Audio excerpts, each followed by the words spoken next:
अस्सलाम वालेकुम। नई सोच और नई खबर के साथ मैं हूं उमर खयाम। नाज़रीन, पाकिस्तान तहरीक इंसाफ ये दावा करती है कि वो इस वक्त मुल्क की मकबूल तरीन जमात है, जिस बुनियाद पर इमरान खान हुकूमत से ये मुतालबा कर रहे हैं कि फिलफौर नए इंतखाबात कराए जाएँ ताकि अवामी राय से एक नई हुकूमत मुआर्ज़े वजूद में आए जो अवाम के लिए लॉन्ग टर्म फैसले ले सके।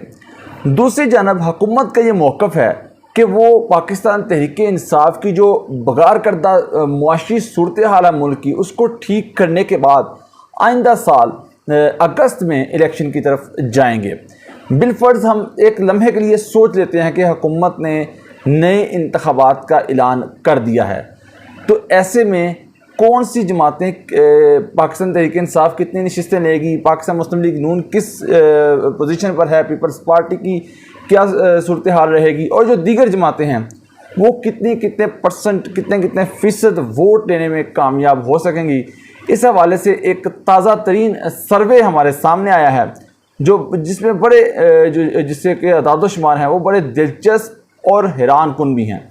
आज वो सर्वे हम आपके साथ शेयर करेंगे। इसके अलावा पंजाब के 20 अरकान असम्बली जो नाअहल हुए हैं मुनहरफ होने के बाद, उनकी नशिस्तों पर जो ज़िमनी इंतखाबात के लिए बिगत जो है वो बाकायदा तौर पर बच चुका है। कागज़ात नामजदगी का जो सिलसिला है वो मुकम्मल हो चुका है, जिसमें हमें बड़े बड़े नाम जो हैं वो हमारे सामने आए हैं। जांच पड़ताल के बाद ये बात फाइनल हो जाएंगी कि किसका मुकाबला किसके साथ होगा। लेकिन हलकों की इस वक्त बड़ी दिलचस्प सूरत हाल जो देखने को मिल रही है, क्योंकि एक इंतखाबी माहौल देखने को मिल रहा है। इसके साथ साथ हम बात करेंगे जो पाकिस्तान पीपल्स पार्टी और पाकिस्तान मुस्लिम लीग नून ने पंजाब की इन 20 नशिस्तों पर एक साथ मिलकर इलेक्शन लड़ने का फ़ैसला किया है। ये कितना जो है वो परेशान कुन और कितना टफ होगा, ख़ास तौर पर पाकिस्तान तहरीक इंसाफ के लिए। अब जिस वक्त सूरत हाल बनी है वो मरो या मार डालो ये वाली है, क्योंकि अगर हुकूमत पंजाब हुकूमत इस वक्त पाकिस्तान तहरीक इंसाफ ज़्यादा नशिस्तें लेने में कामयाब हो जाती है तो पंजाब हुकूमत से हमजा शहबाज को हाथ धोना पड़ सकता है, जो किसी भी सूरत नाकाबिले कबूल होगा PMLN के लिए, ख़ास तौर पर वफाकी हुकूमत जो मुत्तहिदा हुकूमत है उसके लिए भी, क्योंकि पंजाब हुकूमत बड़ी अहमियत के हामिल है। आज इन तमाम मौज़ूआत पर, इन तमाम पहलुओं पर हम बात करेंगे।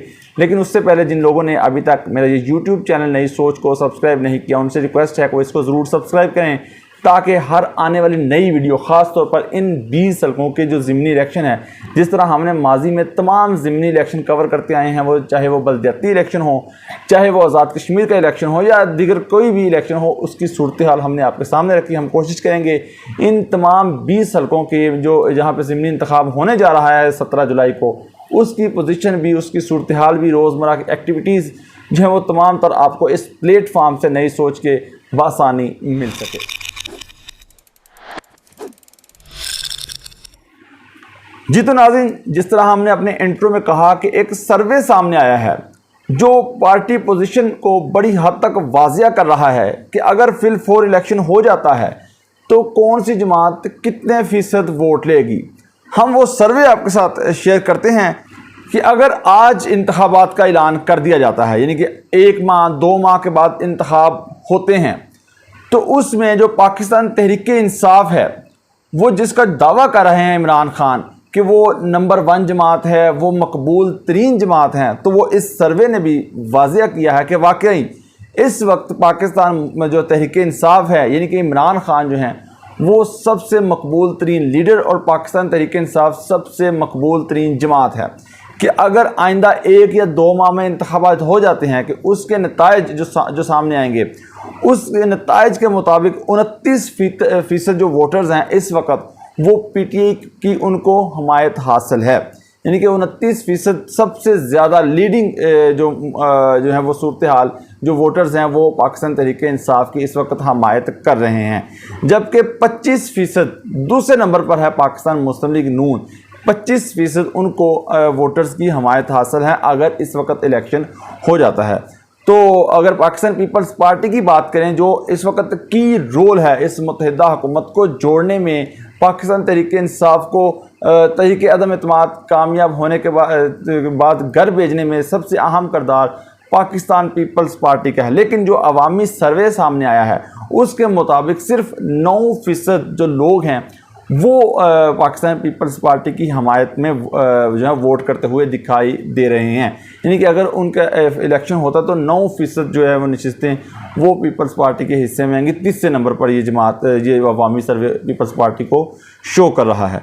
3% जो है वो जमीयत उलमा इस्लाम यानी कि मौलाना फजल रहमान की जमात को वोट देने के हक़ में हैं, जबकि अगर पाकिस्तान तहरीक लब्बैक की बात करें तो 3% लोग ही जो हैं वो TLP को वोट करते हुए दिखाई दे रहे हैं इस सर्वे में, जबकि 2% जमात इस्लामी, 2% MQM और 1% अवामी नेशनल पार्टी यानी कि ANP को वोट देने का जो है वो इम्कान ज़ाहिर किया जा रहा है। इस सर्वे के मुताबिक पाकिस्तान तहरीक इंसाफ इस वक्त लीडिंग जो है वो पार्टी है, इमरान खान मकबूल तरीन लीडर हैं। अगर इस वक्त इलेक्शन हो जाते हैं तो वाक़तन पाकिस्तान तहरीक इंसाफ सबसे आगे हमें दिखाई देगी। लेकिन दूसरी तरफ अगर हम देखें कि अगर ये जमातें एक साथ मिल जाती हैं, जिस तरह तहरीक अदम एतमाद में सारी जमातें एक साथ हैं, तो फिर जो है वो पाकिस्तान तहरीक इंसाफ पीछे रह जाती है, क्योंकि वो सारी जमातें जो जिस तरह हुकूमत बनी है, ये रजीम तब्दील हुई है, उसी तरह ही अगर ये सारी जमातें एक साथ मिलती हैं तो ये मिलकर जो है वो 39% की बढ़ती हासिल हो जाती है और पाकिस्तान तहरीक इंसाफ को 10% की जाती है। यानी कि एक तरफ सारी जमातें और एक तरफ सिर्फ पाकिस्तान तहरीक इंसाफ, जो समझा भी जा रहा है कि आइंदा इलेक्शन भी मुमकिन तौर पर इसी तरह ही हो कि PTI versus all of the party, यानी कि तमाम के तमाम PDM और जो दीगर जमातें भी हैं वो शायद एक तरफ हों और पाकिस्तान तहरीक इंसाफ एक तरफ। लिहाजा जो सूरत हाल अभी तक की है कि वो इमरान खान मकबूल तरीन लीडर और पाकिस्तान तहरीक इंसाफ सबसे जो है वो बड़ी जमात इस अवामी सर्वे के मुताबिक जो है वो बनकर सामने आई है। सूरत हाल आपके सामने है कि इस वक्त जो महंगाई की सूरत हाल है, पेट्रोल महंगा, गैस महंगी, बिजली महंगी, स्टॉक मार्केट क्रैश और डॉलर आउट ऑफ कंट्रोल, इस हालत में वाक़तन जो घंटों तवील लोड शेडिंग हो रही है, जिसका शदीद गर्मी में आवाम का जो जीना है वो मुहाल होकर रह चुका है। तो इस सूरत हाल में वाकई जो इस वक्त मुत्तहिदा हुकूमत है, जिसमें PMLN है, जिसमें पीपल्स पार्टी है, जिसमें JUI, जिसमें MQM है, जिसमें दीगर जो छोटी जमातें हैं, उनके लिए भी एक मुश्किल मरहला होगा इस सूरत हाल में इलेक्शन में जाने के लिए। तो उनकी सोच यही है कि आइंदा अगर एक साल जो 2-3 माह बाकी हैं उसमें आवाम को रिलीफ दिया जाए, जो 2 बजट पेश करने हैं उसमें आवाम को रिलीफ दिया जाए, उसके बाद ही इंतखाबात में जाया जाए। ये था अवामी सर्वे। हम अब बात कर लेते हैं जो पंजाब के 20 हल्के जो नाहल हुए थे अरकान असम्बली, उनकी नशिस्तों पर इंतखाबात होने जा रहे हैं। ये इंतखाबात बड़ी चैलेंजिंग सूरत हाल इख्तियार कर चुके हैं पाकिस्तान तहरीक इंसाफ और पाकिस्तान मुस्लिम लीग नून।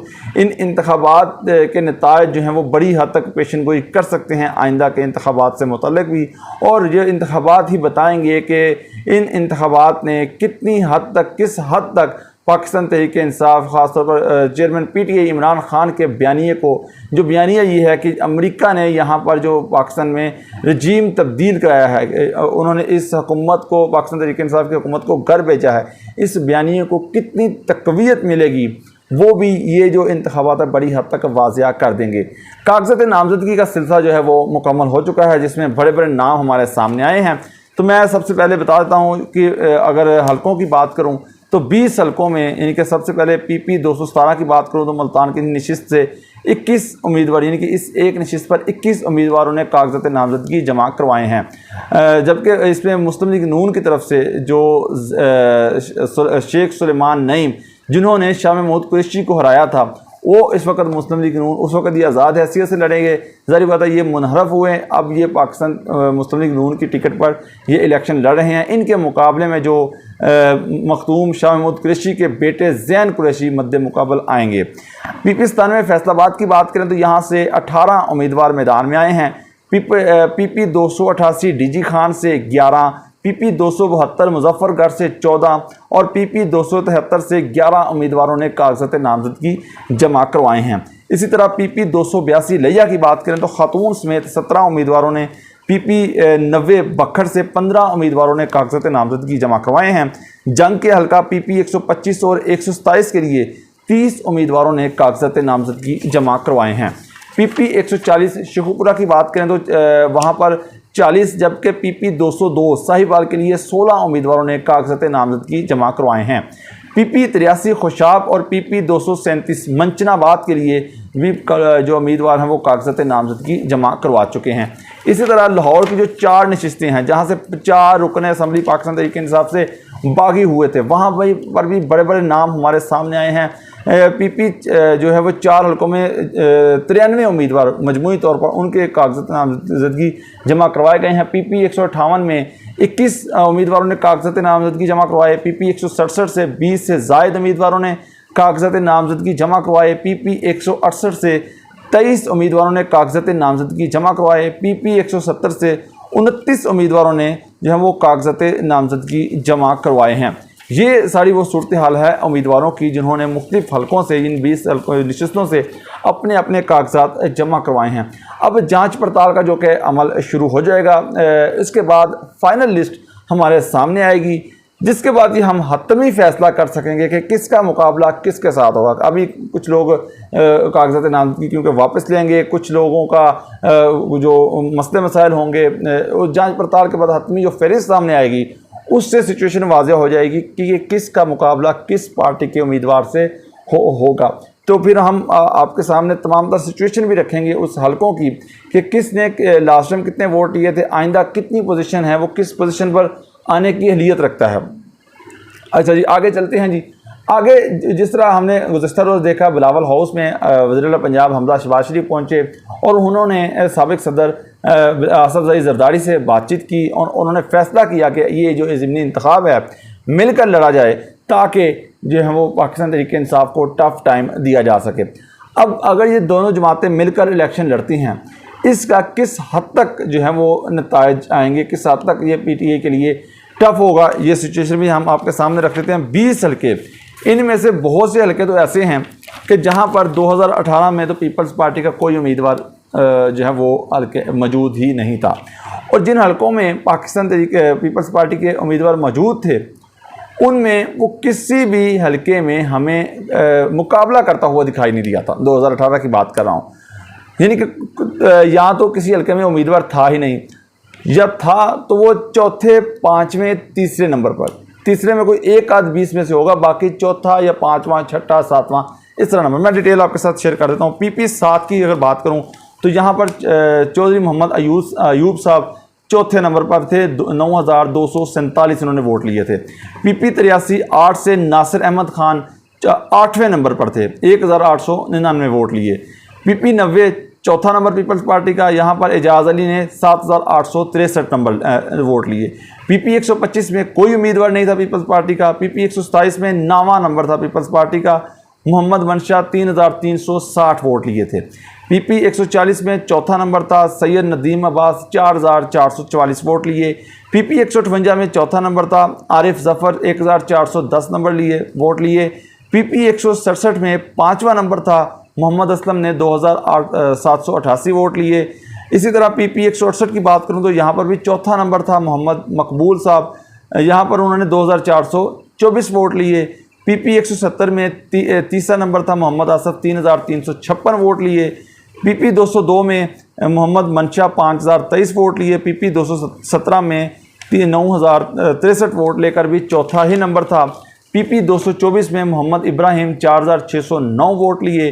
PP 228 में पाकिस्तान पीपल्स पार्टी का चौथा नंबर था, शाहनवाज ने 3003 वोट लिए। PP 237, PP 272, PP 273 में पीपल्स पार्टी का कोई उम्मीदवार नहीं था। PP 282 में भी चौथा नंबर था, 3331 वोट लिए। PP 280 में भी कोई उम्मीदवार नहीं था। ये वो सूरत हाल है जो पीपल्स पार्टी के उम्मीदवारों की थी। लिहाजा क्योंकि इन बहुत से हल्कों में जो विनिंग मार्जिन था वो पाकिस्तान पीपल्स पार्टी के वोटों से भी 2 गुना 3 गुना ज़्यादा था पाकिस्तान पीपल्स पार्टी के पाकिस्तान तहरीक इंसाफ के उम्मीदवारों का। तो अभी जो बज़ाहिर लगता है कि इतना जो है वो टफ जो है वो सिचुएशन क्रिएट नहीं करेंगे ये पाकिस्तान तहरीक इंसाफ के लिए। फ़ायदा होगा ज़ाहिर बात PMLN को, लेकिन इतना ज़्यादा जो है वो मार्जिन, इतना ज़्यादा फ़ायदा होता हुआ दिखाई नहीं दे रहा। लिहाजा जो भी सिचुएशन होगी आइंदा के दिनों, इस जो भी ग्राउंड रियलिटी है, किसका पल्ला भारी है, किसका पल्ला थोड़ा कमज़ोर है, पोजीशन क्या है किस उम्मीदवार की, हम आपके साथ रोज़ाना एक वीडियो में शेयर करते रहेंगे। इस वीडियो में इतना ही, मुझे दीजिए इजाज़त। अल्लाह हाफिज़।